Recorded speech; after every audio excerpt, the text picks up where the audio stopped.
আসসালামু আলাইকুম। আজকে আমি রান্না করব খাসির কাচ্চি। তাই এখানে আমি কাচ্চির জন্য বড় বড় পিস খাসির গোশত নিয়ে নিয়েছি। আর এখানে পেঁয়াজ বেরেস্তা আমি এখন গোশতটাকে ম্যারিনেট করে রেখে দেব প্রায় 2 ঘন্টার জন্য। এখানে আমি নিয়েছি টক দই, আর এখানে হচ্ছে খাঁটি গরুর দুধ।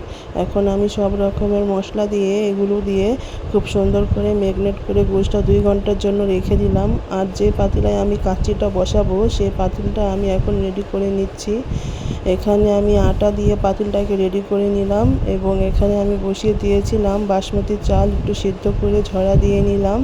এখন আমি যে পাতিলটা রেডি করে রেখেছিলাম সেই পাতিলে কাচ্চিটা বসিয়ে দিয়েছি দমে। একদম অনেক সুন্দর হয়েছিল আমার কাচ্চিটা। এই দেখুন আমার কাচ্চিটা একদম রেডি, অনেক সুন্দর হয়েছে, মাশাআল্লাহ, আলহামদুলিল্লাহ। কাচ্চিটা অনেক সুন্দর হয়েছে এবং খেতেও অনেক সুস্বাদু হয়েছে, অনেক টেস্ট হয়েছে। প্রথম আমি কাচ্চি রান্না করলাম এবং কাচ্চিটাও খুব সুন্দর হলো। আল্লাহ হাফেজ, আসসালামু আলাইকুম।